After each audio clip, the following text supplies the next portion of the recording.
when you're talking about an action of mind, which everything is an action of mind,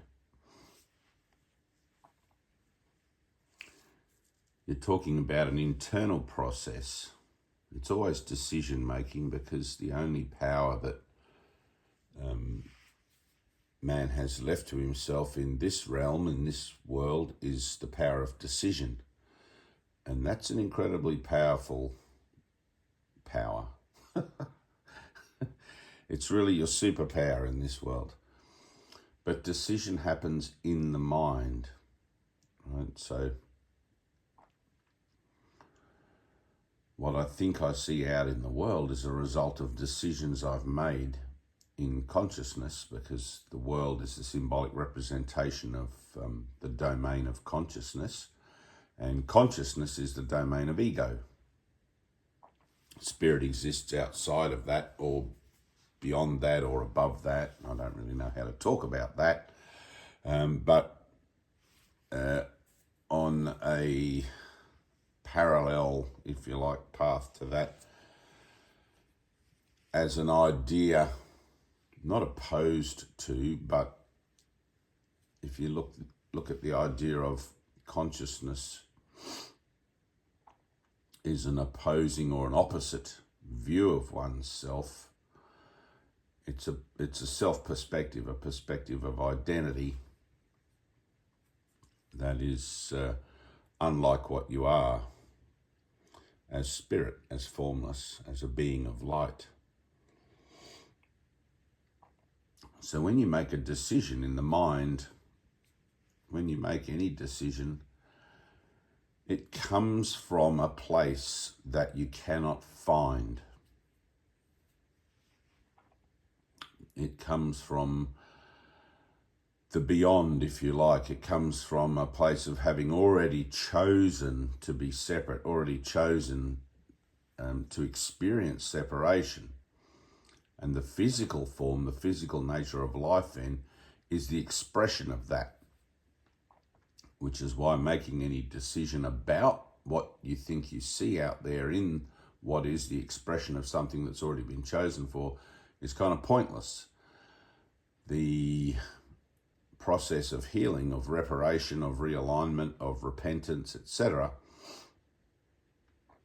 has to be miraculous. It has to occur where that original decision happened. Right? So if you get lost on a country road, let's say, and you don't have a map, your only real alternative is to backtrack to where you made the decision to turn off somewhere and got lost in the first place. And that's what we're really doing in our process of transformation, our process of healing. We're repenting, turning around and heading back to the light, or into the light where we actually already are. Right? So if you think of that heading back into as awakening, and that happens either incrementally or all at once, but incrementally through the process of transformation. So the decision, like as with all thoughts, initially your decision making is going to be rooted in your ability to understand making the decision. And for that you've developed, let's say, or I've developed, mind has developed a language to try and understand and navigate the experience it finds itself in. So if you were to look at life as evolution, going from being a primate to Homo sapien, and then from Homo sapien to Homo illumina, right? Or you would have no concepts as a primate. You would have probably a basic range of primitive instincts and some very simple concepts regarding the family unit and survival and things like that, that the instincts support, or vice versa. When you look into your consciousness, and ask yourself, where do my thoughts come from? Where is their point of origin, right? When you ask that question, you're translating the impulse, right? So you're translating into words. That question is a translation from the impulse that the decision to look into your mind has generated. And this is very hard for me to talk about, this one. So the nature of God mind creating in this world transfers to that which can be understood. Right? So the will of God transfers to the world in a way that you can make sense of it. And it wouldn't be very helpful if you couldn't make sense of it. You would be like, what the hell, I'm going crazy. Or I'm waking up from crazy. One of those two, like it's the same thing. So let's say, and Jesus talks about this in the Course as the miracle impulse or the impulse to create, right? So if you can think of that impulse as your creative impulse, right? In this world, because you are connected, because you are not really separate from it, you merely twist your creative impulse into something of your own liking rather than accepting it as it is. What happens is you have an impulse to create or an impulse to awaken, which is your greatest need in this world. And automatically, because ego speaks first, it twists that impulse into a desire, let's say a sexual desire or a desire to suffer or a desire to be poor or rich or whatever, into something you can understand as a continual attempt to verify, the external nature of the world and your false identity as the body within it. It's like a short circuit. And Jesus is the repair for that short circuit. So in your mind, and this will bode to meditation, if it's in meditation, when you are still, you will find that, well, firstly, you'll find as you begin your transformation, you'll find that you have a whole bunch of thoughts in there. Meaningless thoughts. They're all meaningless. They only have the meaning you give them. But symbolically, they're about stuff. My thought about this, my thought about that, my thought of being young or old or whatever, as the body. Everything relates to the body. As you learn to still your mind, you'll realize that those symbolic references, which are thoughts, are just a perverted or twisted or miscreative association of ideas that sort of bounce off each other, but they come from that impulse. It's like, here's a blob of clay and you mold it into something. Okay, so the impulse is pure clay or pure whatever, putty or something. And then the conscious mind takes that and corrupts it, right? Or turns it into a miscreative production to continually verify the nature of time and space. Obviously, if eternity is real, which it is, it means that there is no such thing as time. You can't have time and eternity, because if eternity is eternal and all-encompassing and God is everything, then where does that fit in with time? It doesn't, right? So the world then being the dreaming of the possibility of something other than eternity,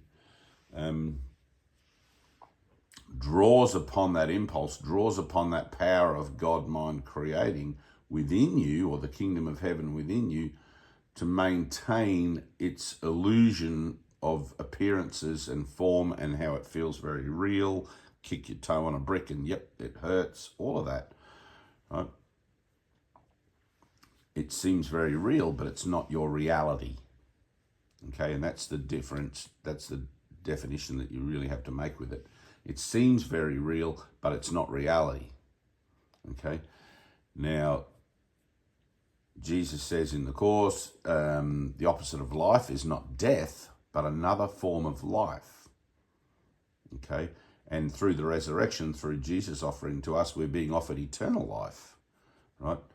These, let's say, ideas of ourselves that we imagine ourselves to be, and I love Bill Hicks. I've got a somewhere I've got a Bill Hicks T-shirt that says the world is just a dream, and the world is a dream, and we are the imagination of ourselves. And I think that sums it up beautifully. It's like really concise and simple. But in the process of awakening, then we are being directed to the kingdom of heaven, and within we are being directed towards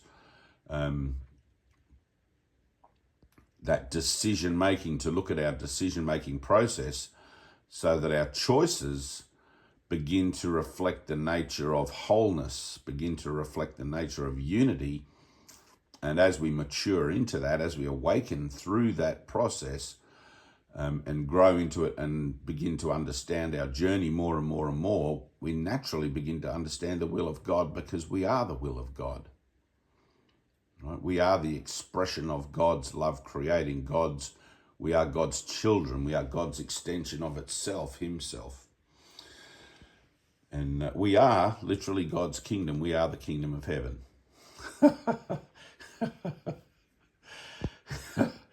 If you were thinking it's some kind of place up in the clouds, I'm sorry to burst that bubble, but no, it's you.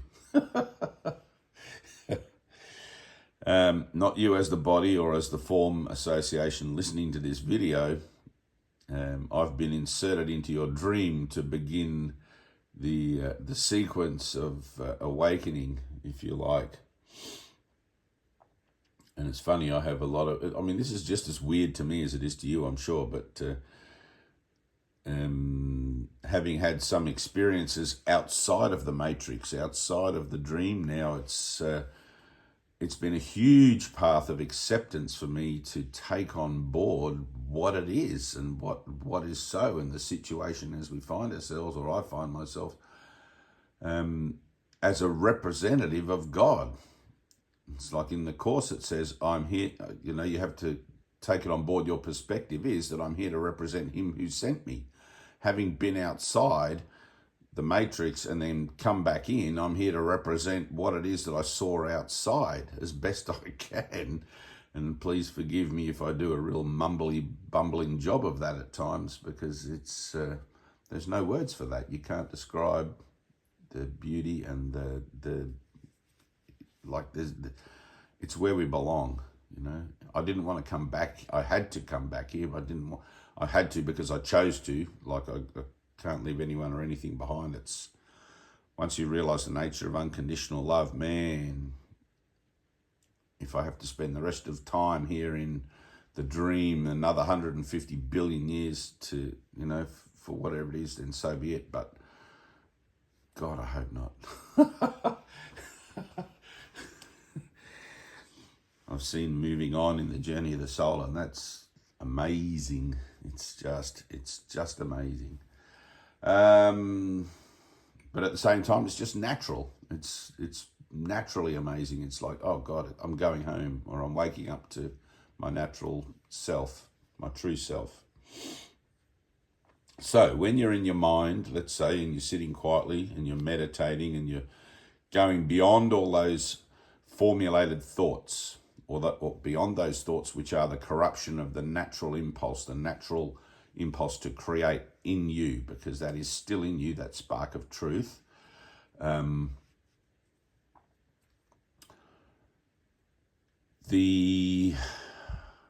often talk about it as pushing up against the veil, right? Jesus talks about it in the Course as if a mist, or in the Bible it says a mist went up, right? In Genesis,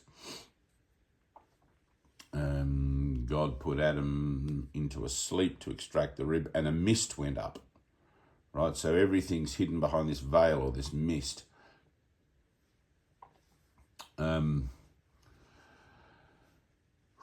So consciousness, if you consider that And I like the idea of the analogy of the Truman Show. If you haven't watched the Truman Show, absolutely, it is 100% transformative. It will really help you to wrap your head around all of these concepts.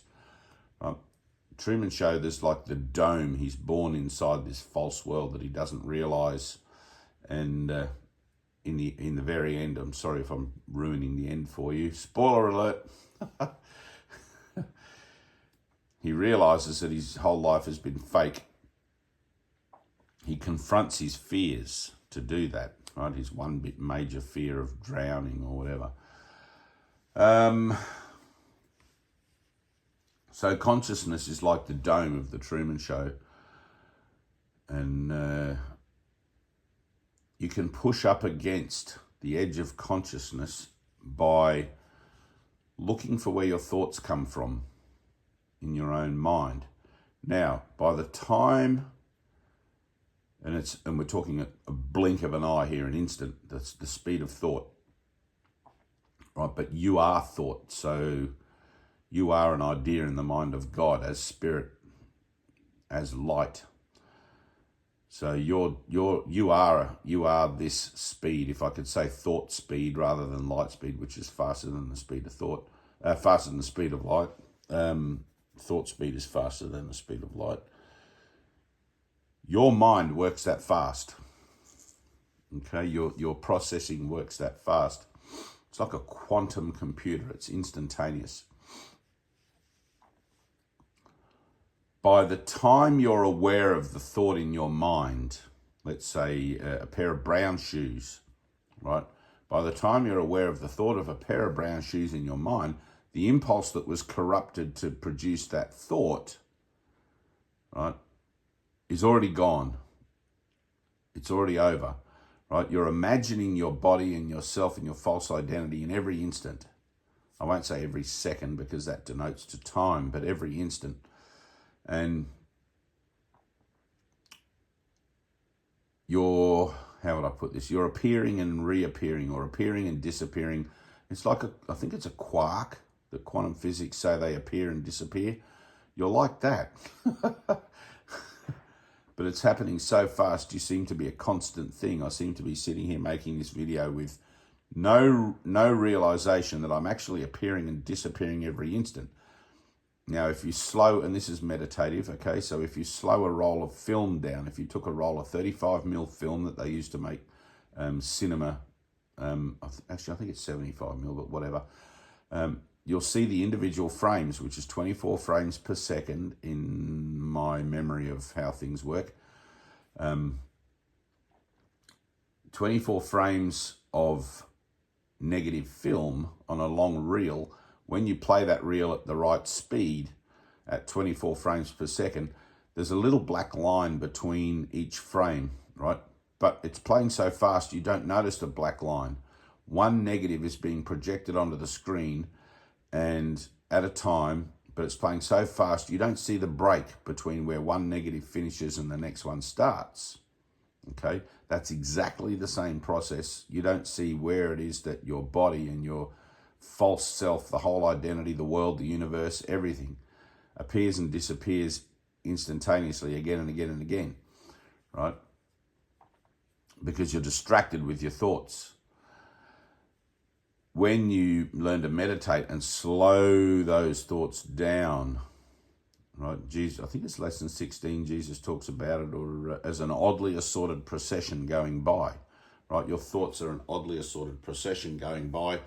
And I often think of them as like a train with individual carriages, a long train with individual carriages. And on each carriage, there's like, let's say a circus train or something. There's monkeys in that carriage and giraffes in the next one and lions and whatever, clowns. When you begin to understand that all your thoughts are part of that train, right, it helps you to release the fascination with the individual carriages. It's like, oh, all my thoughts are the same. They don't mean anything. It's all just part of a train to keep me distracted from realizing where that train's coming from, right? So to keep me distracted from slowing my thoughts down enough, like that roll of film, that I can notice the little black line. Now, your individual thoughts, one after the other, and I forget now, but I read somewhere years ago that some science study or something has said that we have something like 10,000 thoughts a minute. We're only aware of about 180 or 200 and something. I don't remember, but it's bizarre. I don't even know how they managed to work that out. But most of those thoughts are background thoughts that proliferate the subconscious and things like that. You don't even need to be aware of them. They're projecting out and making the world you think you see. Your interactive thoughts with the world you think you see, of course, are what you have in consciousness. So as you meditate, as you begin to slow your thinking down and focus on one thought and then allow the next thought to come and the next thought to come, and this is a meditative practice. I'm not offering this to you as what I want you to do or what I'm suggesting you do. It's just like an interesting thing, and if it works for you, great. If it doesn't, so be it. But like the roll of film, you'll begin to notice a tiny little hairline fracture between where one thought stops and the next thought begins. Okay? That's where I'm directing you to hold your mind still. Okay, so enlightenment happens. Listen to this. Enlightenment happens in the next thought that you don't have. Okay? Now, you can't stop your mind thinking because your mind literally is thought. But you can hold your mind still in thought, as the purity of it. And what happens is this kind of automatic shift. You end up having really nothing to do with it, right? So when you meditate, and this is the hardest part for me to talk about, it's like a little clunk. And I've tried to talk about this before. We did a Zoom meeting about this, and it's very, I have people going clunk. They're just quoting me the clunk or whatever, or a shift. It's like a little step, like a half step.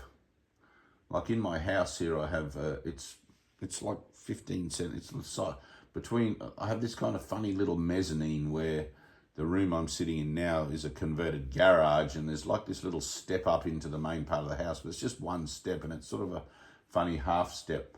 So, and it could be a step up or a step down in mind, okay? So for some people, they say it feels like a step up and forwards.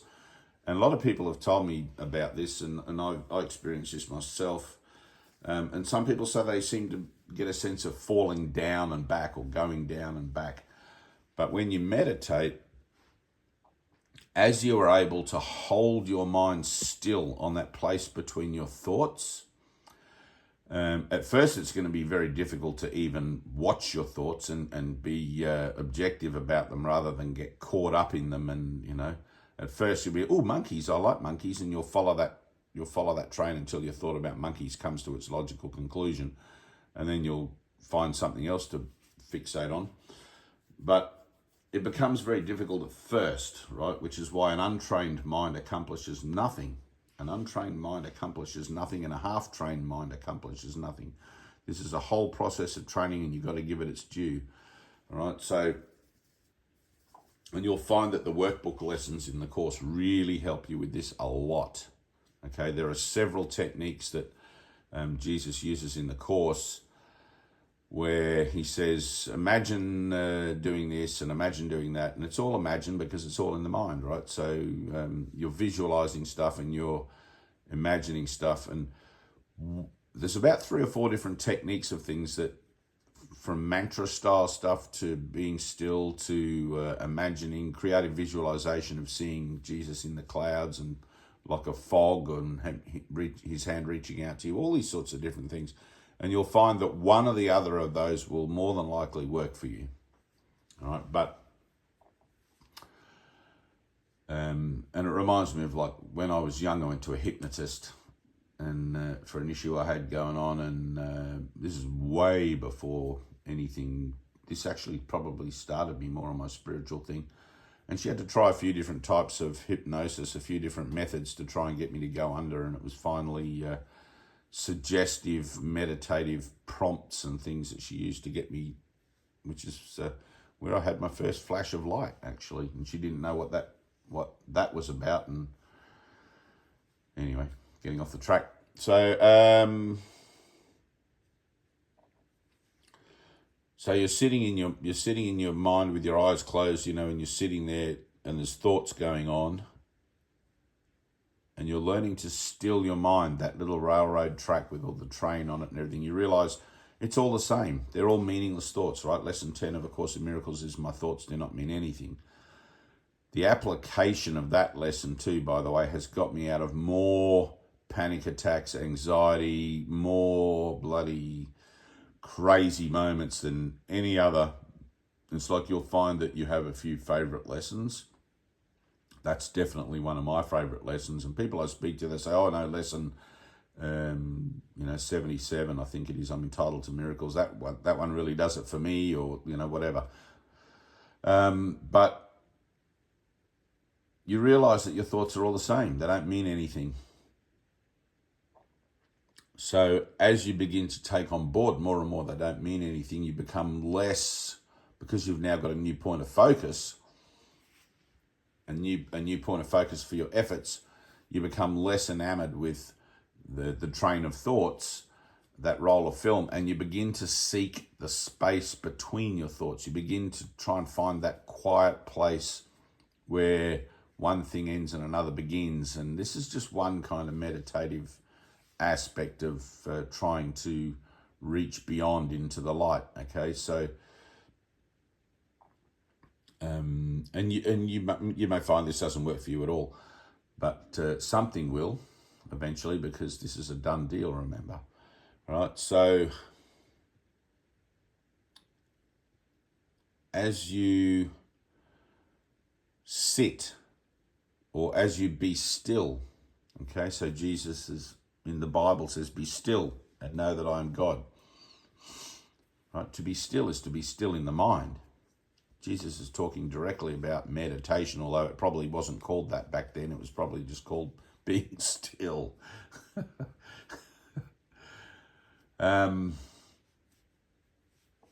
as you be still, you learn to stay in that place between the train carriages, right?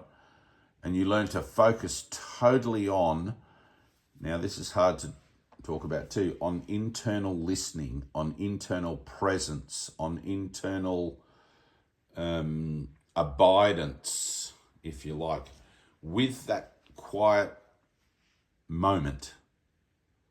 All right? At first you may have no success. You might be just totally overcome by thoughts and it's like, oh, God damn it. Or you might fall asleep. Often in meditation I'll fall asleep, or in the early days when I was practicing, I'd doze off and have a very nice sleep.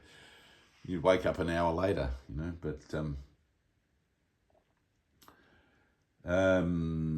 so as you learn to still the mind and stay in that place, what happens is, and you can feel this is the weirdest thing, right? Because mind is just a whole compilation of thoughts and just this sort of factoring of energetics that manifest the world you think you see. But as you learn to sit in that place, in that silence, in that stillness, and listen into it and reach into it, you sort of feel a presence. You feel a kind of a drawing. It sort of wants to draw you in.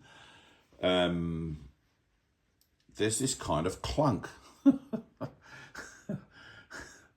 It's like the little mezzanine step, and it's like a movement in the mind. It's like as if there was a joint, an elbow joint or something in your mind, or some kind of conscious connection there, and kadunk, and there's this sort of boop, and you'll feel it. You'll absolutely feel it occur in your consciousness. And if you have felt it, please leave me a little comment down below and go, yep, I know what you're talking about, because I don't want to I don't want to carry on with this thinking I'm the only one that's going crazy here. But and I'm not, I know. I've had many people tell me about it as well in their efforts at meditation. But there's this kind of shift, right? There's this shift where you go from being the observer of your conscious mind, your state, everything like that, or observing the observer to being that observing. Oh God, I'm getting caught up with my observings now, but you go from being the watcher of those thoughts to being still about that, and then kadunk, in you go, this mezzanine, and you have an experience of the light, direct light, right? Usually it's just a flash, just a glimpse, a tiny little bing, pinpoint, and or an event horizon kind of flash. Something happens. Anyway, you'll recognize it. And I liken that to pushing right up against the threshold or the veil of consciousness. Right? Now, if you've got a woolen jumper and you just hold it out in front of you, you can't see through it. Right? It seems quite solid and whatever, but if you pull the jumper, if you put it right up to your eyeball as close as you can kind of see in a fuzzy sense through the knitting, through, like if it's a big open knit sort of thing or open weave, and you can see the light through it, right? That's much the same sort of thing in consciousness, but it's much clearer, it's much sharper. But because there's plenty of work to do with purification, you can't actually push right through to the other side. You can have a glimpse, you can have an experience of being out of your body maybe for a second, for a moment, and but you have to come back to complete the process, to do the work, to forgive yourself for the world you think you see. Not forgiving yourself as in, oh, I'm guilty, I need to forgive myself, but forgiving as in releasing, okay? Because you were created for giving. Okay, does that make sense? God created you to give as God gives. God only gives, okay? But God only gives more and more and more. And as you go in this journey, you'll realize, oh my God, the gifts of God are never ending. So, and it's going to come to the point where you're going to have to forget all this stuff I'm telling you. Right? But all of this stuff is only useful until your graduation or until your enlightenment, your awakening, and then forget about it. I mean, it'll come to you when you need it. It's not something you have to take notes and write down and highlight your book or do anything like that. It's in you, and you have to have faith and trust in that. So I kind of wanted to get to that in this video, just to the idea of that practice of stillness, right? Be still and know that I am God. Be still and know that the kingdom of heaven is within you. Be still and know that you are that you're not separate from that, and that you have true purpose, and that because of the resurrection, the fix is in. You don't really have to worry about anything. Time is against you, so I would advise you to make good use of time and learn to use it. And like Jesus says in the Course, the world is old and tired and without hope. But I promise you that you have plenty of time to fall to your knees and ask for a miracle. But the process of purification, it seems to take time. All right, but remember, time is a construct of the mind. There is only the here and the now. So what seems to take time on earth is already accomplished in eternity, because everything exists as a single instant of self-awareness or self-I am. You know? And that's the domain that we are referencing. That's the part of our mind. That's the Spirit, the Holy Spirit's job. It's not my job, your job, or anything. Our job, let's say, or my job, is simply to accept atonement for myself, to give all of my world in its entirety, including myself, all my ideas, to the Holy Spirit for the healing of what never occurred. Okay. And you can't work that out. That's the paradox. You can't work it out. I seem to be experiencing it. I'm not really experiencing it. It's like the Matrix somewhere. And watch that movie if you haven't watched it. All 3 episodes are freaking amazing. People tell me that they only like the first one, the other 2 they didn't get it. That's because they're not Course in Miracles students. You won't get it, right? The architect scene where he meets the architect in the 3rd one, I think, is the most awesome scene, where he explains everything to him. It's just like, that's more mind-blowing than all the rest of it. All right, well, I love you. You're probably going to want to rewind this and listen to it again. I advise you to. Tina, if you're watching, I know that you are. Oh, that's what I was going to say. So Tina's in Los Angeles in California, right? And somebody else wrote in one of the comments the other day, hey, soul sister Tina, I'm also in Los Angeles, whatever. So here, I'm just going to dob Tina in. If anybody, she'll have her contact here, that Lotus chick. If anyone wants to go and hang out with Tina, Tina is an amazing mind, okay? She's like the rest of us. She's has her doubts and her fears and her apprehensions, and we're all the same. We're all on the journey together, right? So no judgment. It's just like that's where we're at. I'm the same. I know people often say to me, how can you be afraid of anything? How can you have anything left to heal? You seem to be so with it, and whatever. But man, I'm not. I'm just as doofus as anybody else. I got my dunce hat on, and it's that way until it's not that way. The only time you're ever going to be able to represent your singular truth is in the light, and that's not here. So until then, it's just like, yay, we're all a bunch of idiots together. Luckily, it ain't true. But if anyone wants to hang out with Tina, hit her up. She would love to read the first 50 reviews of the Course in Miracles lessons with you and take you through that stuff. And that's her jam, man. She's got no other jam. If you've got a big palatial residence and you can house Tina, she's probably due for a shift in her whole life. I'm just dobbing her in for this.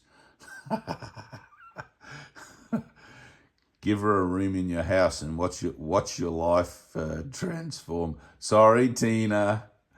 I know you love your little apartment. All right. Peace and love, people. Peace and love. Remember, give it away to see it. Give it away to keep it. If you want love in your life, you got to extend it. You got to offer it to everyone you meet. Okay, be the light in your world. Just like say hi to people, smile, just for no reason. You don't need a reason to love. That's what you are. Get out there, give it away. Peace.